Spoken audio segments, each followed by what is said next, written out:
अल्लाह अकबर। मेरी कौम के बहुत सारे लोग ये चाहते हैं ऐसे लोग आ जाएं जो मिंबर पर बैठकर मस्ती और मजाक करें, खुद भी हंसें और हमें भी हंसाएं, और आने वाले भी मस्ती मजाक कर रहे हैं जिनके सीने में जर्रे के बराबर कोई शर्म हया नहीं है। याद रखना, खुदा ये कुर्सी देना जानता है तो दे के वापस लेना भी जानता। अल्लाहू अकबर। और तो और हमारे बहुत सारे मौलवी ऐसे हैं जो बाज़ाब्ता बैठकर जोक्स तैयार करते हैं मिंबर पे आके लोगों को हंसाने के लिए। शर्म आनी चाहिए ऐसे लोगों को। क्या रसूलुल्लाह ने इस कुर्सी पर हमें इसीलिए बिठाया कि हम मिंबर रसूल पर बैठकर खुद भी हंसें, लोगों को हंसाएं? क्या मेरे आका ने ये कुर्सी हमें इसीलिए अता की थी कि हम मस्ती करें और लोगों को मस्ती कराएं? ये कुर्सी इसीलिए दी जाती है कि हम मस्ती मजाक करें और लोगों को मस्ती मजाक में मुब्तला कर दें। याद रखो, जहां हंसने हंसाने वाले लोग हैं वहां शैतान की जरूरत ही नहीं है। कितने लोग आज मिंबर की इज्जत को पामाल कर रहे हैं जोक सुना सुना के। बाज़ाब्ता कौम का क्या है, कौम को इस बात का एहसास थोड़ी है कि हमारी जिम्मेदारी क्या है, मगर अफसोस इस कुर्सी पर बैठने वाले की जिम्मेदारी है कि उसे ये मालूम हो कि ये कुर्सी देने वाली मेरे रब की जात है। वो देना जानता है तो दे के छीनना भी जानता है, वो देना जानता है तो दे के वापस लेना भी जानता है। उरूज के जमाने में डरते रहो कि कहीं सवाल ना आ जाए, इज्जत के जमाने में डरते रहो कि कहीं छीन न ली जाए। तुम कोई अनोखे नहीं हो जिन्हें इज्जत दी गई है।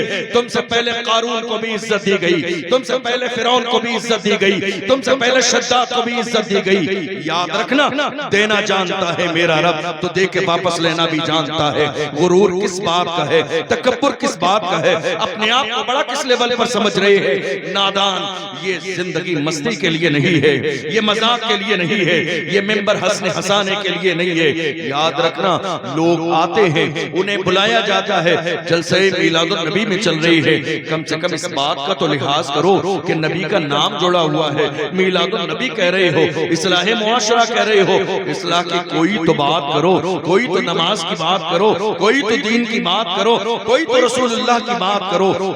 मेरे आका ने इरशाद फरमाया था, हर उरूज को ज़वाल है, इज्जत है तो जलील भी किए जा सकते हो, मकाम है तो मकाम छीना भी जा सकता है, शान है शान खत्म भी हो सकती है। जवानी पे इतरा उम्र, बुढ़ापा भी आ सकता है, जिंदगी पे इतरा उम्र, मौत का फरिश्ता भी आ सकता है, पावर पे इतरा उम्र, अल्लाह तुम्हारी दौलत को छीन भी ले भी सकता है, अपने जिस्म की ताकत पर इतरा उम्र, अल्लाह तुम्हारे जिस्म को फालिज ज़दा भी कर सकता है।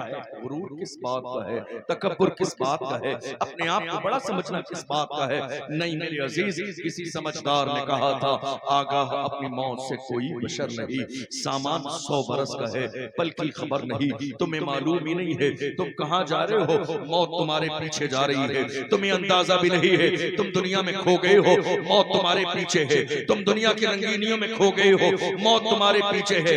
मुझे बड़ी हैरानी होती है जब मैं देखता हूँ मिंबर पे भी हंसने वाले बैठे हैं, नीचे भी हंसने वाले बैठे हैं, मिंबर वाले भी मस्ती कर रहे हैं, नीचे वाले भी मस्ती कर रहे हैं, मिंबर वाले भी मस्ती मजाक में लगे हैं, नीचे वाले भी मस्ती मजाक में लगे हैं। ऐ मेरे अजीज, तुम क्या करने के लिए यहाँ जमा हुए हो? ये सारा लाखों रुपए का खर्चा क्या सिर्फ मस्ती मजाक के लिए है? ये कौम कौम की खून पसीने की कमाई क्या मस्ती मजाक के लिए है? इतना बड़ा मजमा जमा करना मस्ती मजाक के लिए है?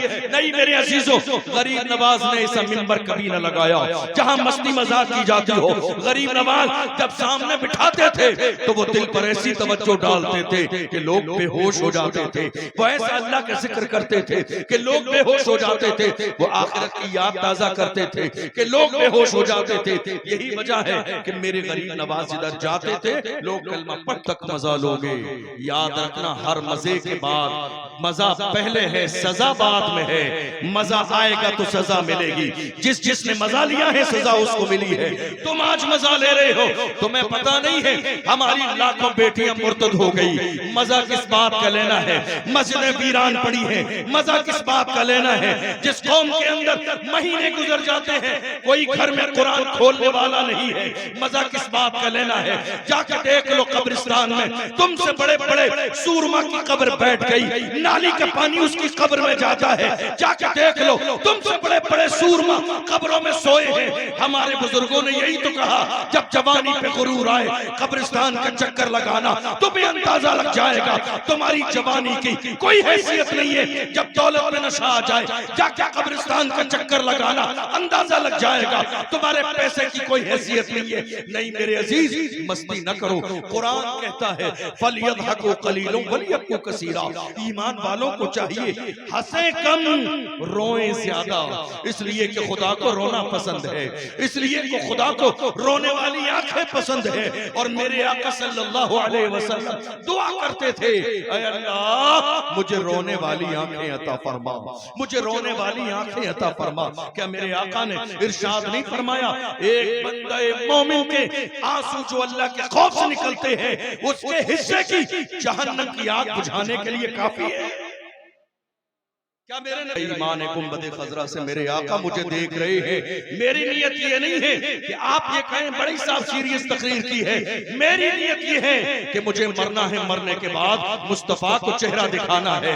क्या कहेंगे, ये कुर्सी हमें किसी नेता ने नहीं दी है, कुर्सी कहां से मिली है या रसूल अल्लाह, ये नाज ये अंदाज हमारे नहीं होते, झोली में अगर टुकड़े तुम्हारे नहीं होते, मिलती ना कर भी हुजूर आपके दर से इस ठाट से मंगतों के गुजारे नहीं होते।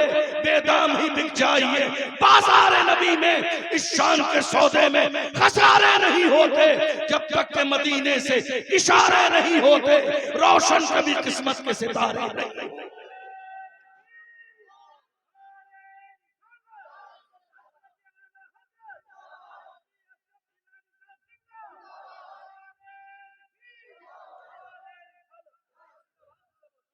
मैंने खुद कितनी बार बैठकर सोचा, मैं अपने बारे में आपसे शेयर करने लगा हूं। मैंने कितनी बार बैठकर सोचा हम तकरीर क्यों करते हैं। मेरी बात पर गौर करना। मैंने अपने आप से पूछा हम तकरीर क्यों करते हैं। जवाब मिला तकरीर का सिलसिला इसलिए शुरू किया गया कि आम लोगों तक जो ना कुरान और हदीस पढ़ना जानते हैं ना समझना जानते हैं, उन लोगों तक अल्लाह और रसूल का पैगाम पहुंचा दिया जाए। फिर मैंने अपने आप से पूछा क्या हम पैगाम पहुंचा रहे हैं, क्या हम पैगाम पहुंचा रहे हैं। फिर मुझे लगा कि नहीं, जिस अंदाज में पैगाम पहुंचाना चाहिए था आज हमारा वो अंदाज सही माना में नहीं है। हमें आज इस बात की फिक्र ज्यादा होने लगी है, ऐसी बात बोली जाए जो लोगों को अच्छी लगे। ये फिक्र आज ज्यादा गालिब आ गई। आज हम ये सोचते हैं ऐसा मौजू लेकर आए जो लोगों को ज्यादा अच्छा लगे। रात के 3 बजे हैं, अगर मैं इस्लाह की बात करूंगा किसी को अच्छा न लगेगा। आधे से ज्यादा लोग जा चुके हैं, जो बैठे हैं वो भी नींद की हालत में हैं। मैं कोई ऐसी जज्बाती बात करके गुजर जाऊं कि नारे खूब लगे, ये एक सोच कभी इंसान की जिंदगी में होती है। मगर अल्लाह का करोड़हा एहसान है जिसने दिल भी बदल दिया, जहन भी बदल दिया। अब सोच ये नहीं है कि नारे नारे लगे न लगे, बात दिल से निकले किसी के दिल पे लग जाए, बात दिल से निकले किसी की जिंदगी बदल दे, बात दिल से निकले किसी के दिल तक पहुंच जाए। असल कामयाबी यही है। याद रखना, एक एक लम्हे के बारे में पूछा जाएगा। अल्लाह का कुरान कहता है यौम तशहदु अलैहिम अलसिनतहुम व अयदीहिम व अर्जुलुहुम बिमा कानू यअमलून। कयामत का दिन वो दिन है जब ज़बान तुम्हारे खिलाफ गवाही देगी, हाथ तुम्हारे खिलाफ गवाही देंगे, पैर तुम्हारे खिलाफ गवाही देंगे, तुम्हारे जिस्म के आज़ा तुम्हारे खिलाफ गवाही देंगे। इसलिए उस दिन के आने से पहले डरते रहो कि कहीं तुम्हें पकड़ ना लिया जाए, अल्लाह का अजाब ना आ जाए। इसलिए बात मजे के लिए नहीं, बात इस्लाह के लिए करो, बात लोगों के दिल पे लगने के लिए करो, बात इसलिए करो कि हमारा भी दिल बदल जाए, हमारी कौम के एक एक जवान का दिल बदल जाए। आज हालत यही तो है कि हमारे इतने सारे जलसे होते हैं, बड़ी बड़ी कॉन्फ्रेंसें, फिर भी क्या बात है, सबसे ज्यादा शराबी आज हमारे यहाँ है, सबसे ज्यादा जानी हमारे यहाँ है, सबसे ज्यादा गुनाह करने वाले हमारे यहाँ है। बात सिर्फ इतनी है, हमने बात की तो थी मगर लज्जत के लिए, मजे के लिए, हमने दिल से बात दिल तक पहुंचाने के लिए की नहीं थी। हाँ, ये बात गरीब नवाज ने की थी। देखो 90 लाख के दिल पे असर हो गया। देखो मखदूम सिमना ने बात दिल से की, हजारों लोगों के दिल बदल गए। देखो ये बात मुजद्दिद अल-फिसानी ने की, हजारों लोगों के दिल बदल गए। आज भी अगर मिंबर पर बैठने वाले नारे के लिए नहीं, दिल बदलने के लिए बात करें तो दिल भी बदलेंगे और इंशाअल्लाह दोनों की आखिरत भी बेहतर हो जाएगी। जरूरत इस बात की है, जरूरत इस बात की नहीं है कि नारे बहुत ज्यादा लगे। याद रखना, वक्त गुजर जाए। मेरी क्या हैसियत है, मुझसे बड़े बड़े खतीब आ चुके हैं और जा चुके हैं। मौत का कोई पता है? मौत की कोई गारंटी है कब आएगी? मौत का फरिश्ता तुम्हारे दरवाजे पे कब दस्तक देगा, है कुछ पता? आज सबसे ज्यादा गाफिल कौम मौत से कोई है तो वो कौम मुस्लिम, जिन्हें कोई एहसास नहीं जर्रे के बराबर के मरना भी है। मेरे आका ने फरमाया, मौत को याद किया करो। मौत को याद करोगे तो तुम गुनाहों से दूर हो जाओगे, इसलिए मौत को याद किया करो। मौत को याद करोगे तो तुम्हारी ख्वाहिशात नफसानी दब जाएगी। मौत को याद किया करो। हुजूर फरमाते हैं, मौत को याद किया करो। मौत को याद करोगे तो शैतान तुम्हें गुनाहों की तरफ ले नहीं जा सकेगा, इसलिए मौत को याद किया करो।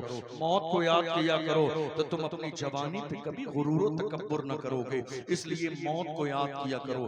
हम मौत ही को तो भूल गए। हम क्या सोच रहे हैं, 20 साल की जवानी है, अभी 40-50 साल बाकी है। 30 साल वाला सोचता है 40-50 साल बाकी है।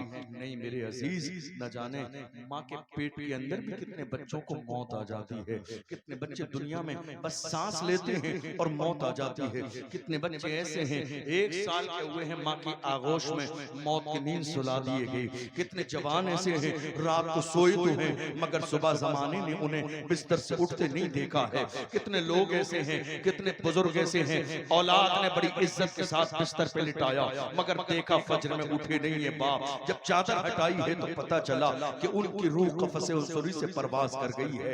मौत का ख्याल जब तक हमारी जिंदगी में था, हम गुनाहों से दूर थे, हम शराब से दूर थे, हम ज़िना से दूर थे। जब से हमारे जिंदगी के अंदर मौत का ख्याल कब होता गया, तब से हम गुनाह के करीब जाते गए। और आज हालत ये है, मौत का किसी को ख्याल नहीं। कब्रिस्तान में खड़े खड़े जनाजा सामने है, नमाज हो गई है, कब्र में उतारा जाने वाला है, फिर भी 50 आदमी ऐसे नजर आएंगे। वहां भी बिजनेस की बात, वहां भी कारोबार की बात, वहां भी मस्ती हो रही है, वहां भी मजाक चल रही है। देख नहीं रहे हैं कितने बड़े सूरमा की कब्र है, प्रधान की कब्र है, कितने बड़े पार्षद की कब्र है, जिम्मेदार की कब्र है, पैसे वाले की कब्र है, अपने आप को बड़ा कहने वाले की कब्र है।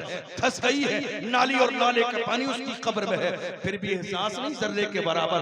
जनाजा रखा है दुनिया की बात, जनाजा रखा है पैसे और कारोबार की बात नहीं। मेरे अजीज, तुम कब्रिस्तान में आने के बाद जानते हो कि एक मुर्दे को दफन करने के लिए 4 आदमी काफी थे, कांधे पे उठा कर ले जाते, दफन कर देते। फिर भी मेरे नबी ने पूरी कौम मुस्लिम को क्यों कहा कि नहीं, हर मुसलमान पर, मुसलमान का ये हक है कि वो मर जाए तो ले जाके दफन करो।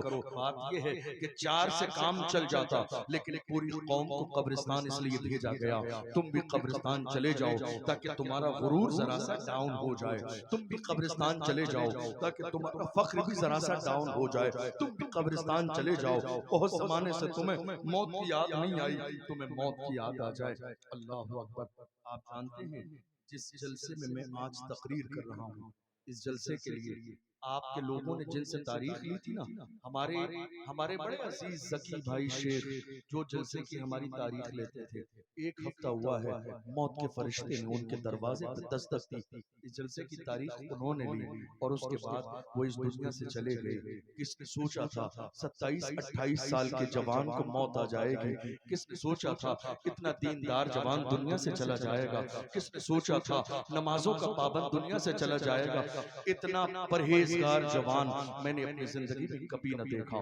जब वो सफर करते थे तो कपड़े बाद में रखते थे, जाए नमाज अपने बैग में पहले रखते थे। 24 घंटे का जमाना, जब तक सोते नहीं थे वुजू कभी टूटने नहीं देते थे, और वुजू टूटता तो फौरन वुजू करते थे। कभी ऐसा न हुआ कि सफर में भी उनकी एक वक्त की नमाज कज़ा हो गई हो, कभी ऐसा न हुआ एयरपोर्ट पे उनका एक सजदा छूट गया हो, कभी ऐसा न हुआ उन्होंने जिंदगी में झूठ बोला हो, कभी ऐसा न हुआ कि उन्होंने किसी मोमिन की ग़ीबत की हो। कभी ऐसा ना हुआ 1 रुपया जिंदगी में इधर से उधर हो गया हो। इतना पारसा जबान आप देखो, हमने अपनी जिंदगी में ये देखा, उस राजस्थान के इलाके में नौजवान उसको चलते फिरते कहते थे जिसे जन्नती जबान देखना हो वो मरहूम ज़की शेख को देख ले। इतना नेक परहेजगार मुत्तकी जबान। जब वो उलमा से बात करता तो उलमा सोचते थे सामने वाला कोई आलिम है, हालांकि उस बंदे ने एक दिन भी मदरसे में तालीम हासिल न की, जिसने बाज़ाब्ता कॉलेज में जाके जीन्स पैंट पहन के बाज़ाब्ता पीए एमए किया और दूसरी डिग्रियां हासिल की। एक हफ्ते पहले मौत की आगोश में चले गए। किसने सोचा था मौत आ जाएगी, किसने सोचा था कि मौत का फरिश्ता दरवाजे पर दस्तक देगा। लोग रो रहे हैं, आंखों में आंसू हैं। माँ का क्या हाल है, जाके पूछो माँ के दिल से। भाई का क्या हाल है, पूछो जाके दिल से। मैं हर जगह लोगों से यही कहता हूँ, हाथ जोड़ के कहता हूँ अपने जवानों से, जवानों गुनाह छोड़ दो। ये मत सोचो कि 50 साल की जिंदगी बाकी है। सरकार गौसे आजम फरमाते हैं मौत हालत बदलने नहीं देती है। तुम जिस हाल में होगे मौत आके रहेगी। तुम गुनाह कर रहे हो मौत आके रहेगी। इसीलिए फरमाया तुम जिस हाल में मरना चाहते हो उसी हाल में जीना शुरू कर दो, फिर मौत तुम्हें बेहतरीन हालत में आएगी। तुम चाहते हो मौत तुम्हें सजदे की हालत में आए तो सजदे करने की आदत डाल लो। तुम चाहते हो मौत तुम्हें कुरान पढ़ते हुए आए, कुरान पढ़ने की आदत डाल लो। तुम चाहते हो मौत तुम्हें अल्लाह के सामने झुकते हुए आए, तुम अल्लाह के सामने झुकने की आदत डाल लो। मौत उसी आलम में आएगी और जब तुम इस हाल में जाओगे तो दुनिया पुकार के कहेगी लहद में इश्क रुके शाह का दाग लेके चले, अंधेरी रात सुनी थी चिराग लेके चले, तेरे गुलामों का नक्शे कदम है राह खुदा, वो क्या बहक सके जो ये सुराग लेके चले। आज हालत ये है, हम दुनिया में और दुनिया की रंगीनियों में इतना रंग गए कि हमें जर्रे के बराबर मौत का एहसास नहीं। आपको हैरानी होगी ये जानकर, इस वक्त हमारे यहाँ शराब पीने वालों की तादाद बढ़ गई है। 18 साल 19 साल 20 साल के जवान शराब पी रहे। आज 18 जनवरी है, इसी महीने की शुरुआत में एक रात आई थी जिसको हमारे जवान 31 के नाम से जानते हैं। 31 दिसंबर की रात। आपको मालूम है क्या हुआ था? मुस्लिम इलाकों में शराब के ठेकों पर शराब खत्म हो गई थी 2 दिन पहले। 2 दिन पहले शराब खत्म हो गई थी। इसी साल की बात बता रहा हूं। आप जानते हो गई कहां? हमारे जवानों ने 2 दिन पहले खरीद कर स्टॉक कर ली 31 की नाइट के लिए कि साहब उस रात में पता नहीं मिले न मिले, खत्म न हो जाए, हमारी पार्टियां फीकी पड़ जाएंगी, हम क्या करेंगे, हमारा माहौल खराब हो जाएगा। 2 दिन पहले शराब की क्रेट उठा के बाज़ाब्ता स्टॉक करके रख ली। जश्न मनाने के नाम पर जश्न करते रहे, शराब पीते रहे, जिना करते रहे, अय्याशी करते रहे। मैं कहता हूं ये सारे काम तो कर रहे हो, मगर याद रखो क्या सोच रहे हो? तुमने बंद कमरे में दरवाजा बंद करके रात के अंधेरे में गुनाह कर लिया। क्या सोचते हो क्या मेरे रब को नहीं मालूम है, क्या खुदा को नहीं मालूम है? तुम अगर ऐसा सोचते हो तो तुम्हारी गलत फहमी है, खाम ख्याली है। अल्लाह का कुरान कहता है वल्लाहु यअलमु मा तुसर्रून व मा तुअलिनून, तुम जो जाहिर करते हो मेरा रब वो भी जानता है, तुम जो छुपाते हो मेरा रब वो भी जानता है। कोई ऐसा गुनाह नहीं है जो तुम करते हो और रब को मालूम नहीं है। तुमने एक रात की लज्जत के लिए, एक रात के मजे के लिए गुनाह कर लिया, लेकिन याद रखना इस एक रात के गुनाह की वजह से सजा न जाने कितनी साल भुगतना पड़े, न जाने कितने साल रोना पड़े, न जाने कितने साल जिल्लत और रुसवाई का सामना करना पड़े। आज मुसीबत हमारे दरवाजे पर दस्तक दे रही है। लोग रो रहे हैं, कारोबार नहीं है, लोग रो रहे हैं, बिजनेस नहीं है, लोग रो रहे हैं, हम भूखे प्यासे हैं, लोग रो रहे हैं, बेटी और बेटों के रिश्ते नहीं आ रहे हैं। मैं कहता हूं बंदा जब गुनाह का आदी हो जाता है और अपना रिश्ता परवरदिगारे आलम से कमजोर कर लेता है तो उसकी दुनिया भी तबाह बर्बाद हो जाती है, उसकी आखिरत भी तबाह बर्बाद।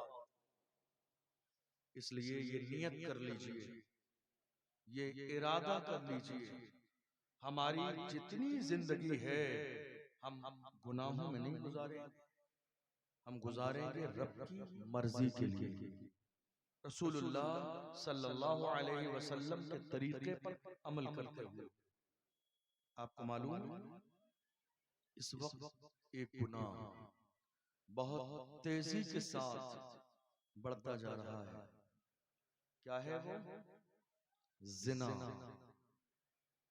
बहुत तेजी के साथ। आपके जहन में शायद न हो, लेकिन हालत यह है आज आंखों का जिना भी हो रहा है, आज कानों का जिना भी हो रहा है, आज जबान का जिना भी हो रहा है, आज इन हाथों का जिना भी हो रहा है। आप कहेंगे हजरत आपने नई बात बताई, हमने कभी नहीं सुना जबान का जिना। जबान का जिना इस वक्त इतना हो रहा है आप हैरान हो जाएंगे। और ये बात सिर्फ मर्दों के लिए नहीं है, ये मर्द और औरत दोनों के लिए बात है। थोड़े से जमाने पहले जब रिश्ता होता था बेटी और बेटे का, तो जानते हो हमारे बुजुर्ग पहले दिन जब रिश्ता तय होता था तो कुरान मुकद्दस फूलों से सजा के देते थे। और उनकी नीयत ये होती थी कि पहली चीज रिश्ते में कुरान मुकद्दस दिया जाए, ताकि हमारे बेटे का रिश्ता अल्लाह के कलाम से शुरू हो, बरकत के लिए। आज जमाना बदल गया, अब जब रिश्ता होता है तो पैक करके बाज़ाब्ता मोबाइल फोन दिया जाता है। और मोबाइल फोन आप जानते हैं किस लिए दिया जाता है? सिर्फ ताकि फोन पर बात करने का दरवाजा खुल जाए। लड़के ने 1 लाख रुपए का मोबाइल फोन गिफ्ट के नाम पर दे दिया। न लड़के के वालिदैन को एतराज है, न लड़की के वालिदैन को एतराज है। पूछो जाके किसी मुफ्ती से, जाके पूछो बाबू हुजूर से, हजरत क्या ये बात जायज है कि हमारी बेटी शादी से पहले उस लड़के जिससे रिश्ते की बात चल रही है फोन पर बात करे? जाके देखो, जब तक निकाह न हो जाए 2 खानदानों का आपस में रिश्ता है, मगर लड़की और लड़के का आपस में कोई रिश्ता नहीं है। फोन कर सकते हैं? नहीं। बात कर सकते हैं? नहीं। मुलाकात कर सकते हैं? नहीं। पिकनिक पे जा सकते हैं? नहीं। बाज़ाब्ता साथ में खाना खा सकते हैं? नहीं। कोई कितना करीबी हो, हमने तो बाज़ाब्ता सगाई के नाम पर स्टेज पर 2 कुर्सी डाल दी, मजमे को बिठा दिया, खानदान को बुला लिया। लड़का लड़की का हाथ पकड़ के रिंग पहनाता है, लड़की लड़के का हाथ पकड़ के रिंग पहनाती है। और हम रिंग पहनाने के बाद ये सोचते हैं नहीं अब तो इनके लिए बात करना जायज हो गया। तुम पहले ये सोचो, ये जो रिंग पहना रहे हो यही ना जायज हो, हराम है। तुम जरा गौर तो करो, जो मजहब इस्लाम किसी गैर की बेटी की तरफ नजर उठाने की इजाजत न देता हो, वो हाथ पकड़ने की इजाजत कैसे देगा? वो रिंग पहनाने की इजाजत कैसे देगा? दरअसल ये सारी रस्में हमारे घरों में टीवी से आई, सीरियल और ड्रामों से आई। हमारे घर में हमने टीवी खोल के रख दी और ये रस्में बढ़ती चली गई। अब रात के 3 बजे तक हमारा जवान और हमारी जवान बेटी फोन पर किसी गैर महरम से बात कर रही है। जबान का जिना यही है, जबान का जिना यही है कि गैर महरम से बात की जाए, और कानों का जिना यही है कि गैर महरम की आवाज सुनी जाए। आप कहेंगे हजरत आंखों का जिना क्या है? बात यह है, थोड़े से जमाने पहले 1 महीने के लिए इंटरनेट, 1 महीने के लिए 1 GB डेटा हमारे जवानों को दिया जाता था और वो 30 दिन चल जाता था। दुनिया ने देखा ये जवान तेजी के साथ तबाह बर्बाद नहीं हो रहे हैं। डेटा को बढ़ाकर वहां 1 GB डेटा 1 महीने के लिए दिया जाता था, आज रोजाना 2-3 GB डेटा दिया जाता है। हमारे जवान खुश हैं ऑफर के नाम पर। नहीं मेरे जवानों, ये ऑफर तुम्हारी कामयाबी का नहीं, ये तुम्हें अय्याश बनाने का ऑफर है, तुम्हारी नजरों को खराब करने का ऑफर है। कितने जवान रात के अंधेरे में देख लो अपनी आंखों से जिना के मनाजिर देख रहे हैं, इंटरनेट का गलत इस्तेमाल। मैं ये नहीं कहता हूँ इंटरनेट बुरी चीज है, याद रखना हर चीज का अपना एक अलग इस्तेमाल है, अलग इस्तेमाल है हर चीज का। ये माइक जिस पर मोहम्मद अली फैजी साहब हुजूर की नात पढ़ रहे थे, अगर नात इसी अंदाज में हुजूर की माइक पर पढ़ी जाए तो ये माइक का बोलना रहमत है, लेकिन कोई आके इसी पर गाने गाने लगे तो यही सहमत बन जाएगा। चीज एक ही है, इस्तेमाल अपना अपना है। ये लाइट है, इस लाइट में हुजूर के जिक्र की महफिल महफिल हो रही है, रहमत है, यहीं आकर डीजे बाजे बजाए जाने लगे तो जहमत बन जाए। हम तो बड़े फख्र के साथ कहते हैं कलम भी एक रहमत है, लेकिन अगर कलम थानवी के हाथ में नहीं, इमाम अहमद रजा के हाथ में हो, थानवी के हाथ में है तो जहमत है, इमाम अहमद रजा के हाथ में हो तो रहमत है। जिस इमाम ने कहा सरवर कहूं के मालिको, मौला कहूं तुझे, बागे खलील का कुले ज़ेबा कहूं तुझे, अल्लाह ने तेरे जिस्म मुनव्वर की ताबिश में ए जाने जाम में जाने तजल्ला कहूं तुझे। हर चीज रहमत भी है, ज़हमत भी है।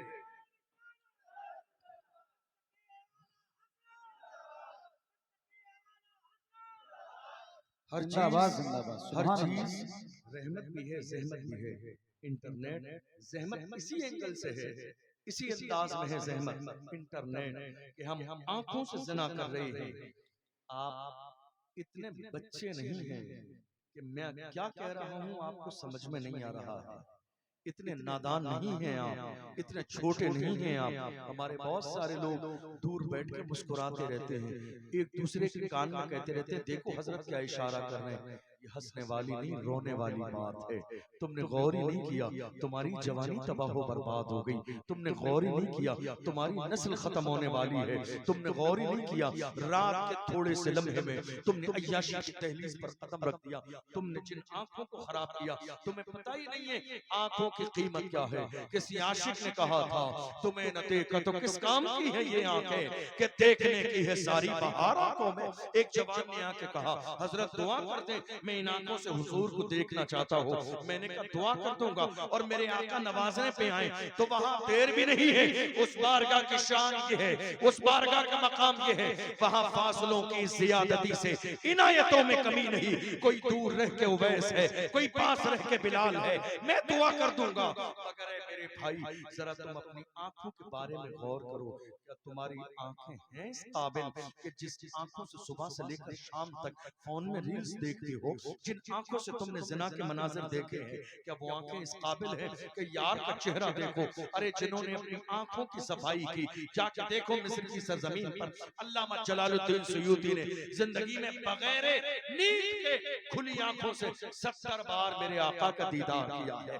पूछो इमाम अहमद रजा से, जब इमाम अहमद रजा हुजूर की बारगाह की तरफ चले थे कहा था आने दो या डुबो दो, अब तो तुम्हारी जानिब लंगर तुम्ही पे छोड़े, लंगर की कश्ती तुम्ही पे छोड़ी, लंगर उठा दिए हैं। दूल्हा से इतना कह दो प्यारे सवारी रोको, मुश्किल में है बराती पुरखार वादिये है गए हुजूर की बारगाह में। और जब दिल ने कहा यार का दीदार हो जाए तो हाथ बांध के कहा उठा दो पर्दा दिखा दो चेहरा कि नूरे बारी हिजाब में है, जमाना तारीख हो रहा है कि महर कब से नकाब में है। और थोड़ी देर जब दीदार न हुआ तो पस मुर्दा दिल के साथ कहते हैं वो सुए लालाजार फिरते हैं, तेरे दिन है बहार फिरते हैं, जो तेरे दर से यार फिरते हैं, दर बदर यूं ही ख्वार फिरते हैं। आहा कल ऐश तो किए हमने आज वो बेकरार फिरते हैं, उस गली का गदा हूं मैं जिसमें मांगते ताजदार फिरते हैं। कोई क्यों पूछे तेरी बात रजा तुझसे कुत्ते हजार फिरते हैं। जब आजिज़ी का लेवल इतना आया तो खुली आंखों से मुस्तफा का दीदार किया है।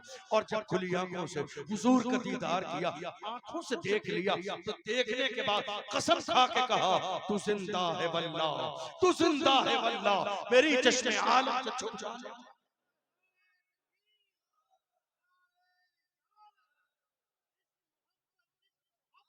आला हजरत, आला हजरत, बहुत अच्छे मुफ्ती साहब, जिंदाबाद जिंदाबाद जिंदाबाद। आला हजरत, आला हजरत, वाह वाह वाह।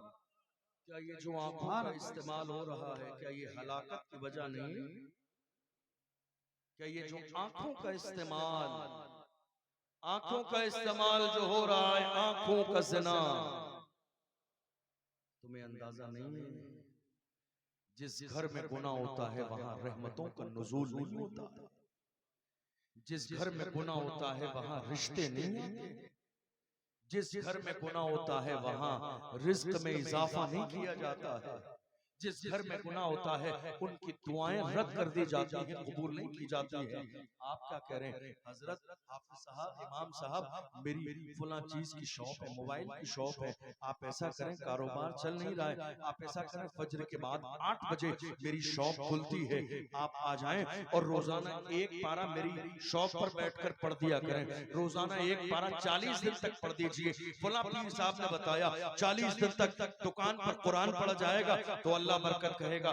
मैं कहता हूँ जाके कह देना, अगर कोई इंसान रात के अंधेरे में आंखों का जिना करता है, एक पारा नहीं, रोजाना अपनी शॉप पर एक बार कुरान करीम मुकम्मल खत्म कराए, फिर भी रहमत का नुज़ूल नहीं होगा। इसलिए कि ये तो ऐसा ही हो गया कि किसी ने मटका लिया, ऊपर से पानी डालता भी है और नीचे से सुराख कर दिया है, ऊपर से आ भी रहा है, नीचे से निकल भी रहा है। नहीं मेरे अजीज, रहमतों का नुज़ूल तब होता है जब इंसान गुनाहों से रिश्ता तोड़ देता है, जब बुराई से रिश्ता तोड़ देता है। आप ऐसे ही रसूलुल्लाह के नामूस के मुहाफिज बनेंगे, गुनाह करने के बाद, जिना करने के बाद, आग का गलत इस्तेमाल करने के बाद। नहीं मेरे अजीज, हमारे जवान किसी भी दौर में ऐसे नहीं थे। हमारे जवान कैसे थे? हमारे जवान पूछो डॉक्टर इकबाल से। डॉक्टर इकबाल ने कहा हमारे जवान ऐसे थे, टल न सकते थे अगर जंग में अड़ जाते थे, पांव शेरों के भी मैदान से उखड़ जाते थे, तुझसे सरकश हुआ कोई तो बिगड़ जाते थे, तीर क्या चीज है हम तोप से लड़ जाते थे, शान आंखों में न जचती थी जहांदारों की, कलमा पढ़ते थे हम छांव में तलवारों की, हम जो जीते थे तो जंगों की मुसीबत के लिए और मरते थे तेरे नाम की अजमत के लिए। दश्त तो दश्त है, दरिया भी न छोड़े हमने, बहरे जुल्मात में दौड़ा दिए घोड़े। ये गुनाह, जब तक गुनाह से रिश्ता नहीं टूटेगा, और कौन नहीं जानता है गुनाह हो रहा है, कौन नहीं जानता है? गुनाह करने वाला जानता है, गुनाह करने वाला जानता है गुनाह है, बुराई करने वाला जानता है बुराई है। किसी हजरत के पास जाके कहते हैं हजरत दुआ कर देना, जरा हजरत आपके कदम मेरे घर में रख दीजिए, बरकत हो जाए। हम वो वाले हजरत नहीं है जो आपको खुश फहमी में, हाँ आपके घर में हजरत के कदम रखवा लीजिए, बरकत हो जाएगी। हजरत के कदम से बरकत नहीं होगी, गुनाह छोड़ने से बरकत होगी। सिर्फ हजरत के कदम से बरकत नहीं होगी, जब तक गुनाहों से रिश्ता नहीं तोड़ेंगे कुछ होने जाना नहीं। गुनाह से तौबा कर लीजिए, सच्चे बनिए, पक्के बनिए, मुत्तकी बनिए, परहेजगार बनिए। जब तक तुम्हारे घर के अंदर ये जिना का माहौल चलता रहेगा। आप जानते हैं इमाम अहले सुन्नत की 4 साल की उम्र है, इमाम अहले सुन्नत के सामने ऐसे लोग गुजरे जिनसे नजर को बचाना था। इमाम अहले सुन्नत ने अपने जुब्बे के दामन को उठाया, उठाने के बाद इमाम अहले सुन्नत ने अपने दामन को उठाया और अपनी आंखों से लगा लिया। सामने से आवाज आई, आपने आंखों को बंद कर लिया, नीचे का आपका जिस्म खुल गया, आपने ऐसा क्यों किया? इमाम अहले सुन्नत फरमाते हैं मैंने नजर को इसलिए बंद कर लिया है, इसलिए कि जब नजर बहकती है तो दिल बहकता है, जब दिल बहकता है तो इंसान गुनाह करता है। मैंने नजर ही को छुपा लिया है, जब नजर न बहकेगी तो दिल न बहकेगा, जब दिल न बहकेगा तो बंदा गुनाह के करीब भी नहीं जाएगा। आज हमारी नजर बहक रही है। हजरत यहया अलैहिस्सलाम से पूछा गया, हजरत ये बताइए जिना की शुरुआत कहां से होती है? क्या कहा मैंने? जिना की शुरुआत कहां से होती है? फरमाया आंख से। क्या फरमाया? आंख से। इंसान जब किसी गैर को देखता है फिर उसका ख्याल दिल में पैदा होता है, फिर जब दिल में पैदा होता है तो उसके जिस्म के आज़ा हरकत में आते हैं और उसका दिल गुनाह के लिए आमादा हो जाता है। इसलिए नजर की हिफाजत करो। आप जानते हो हाथों का जिना, हाथों का जिना, हाथों का जिना कब होता है? जब पहले नजर बहकती है, इंटरनेट पर अय्याशी देखकर, इंटरनेट पर जिना देखकर जब नजर बहकती है तो दिल बहकता है, और जब दिल बहकता है तो इंसान अपने हाथों से जिना करता है। नहीं मेरे अजीज, क्या सोच रहे हो मुसीबतें तुम्हारे घर में है? कुरान से पूछो जाके मुसीबत कहां से आई तो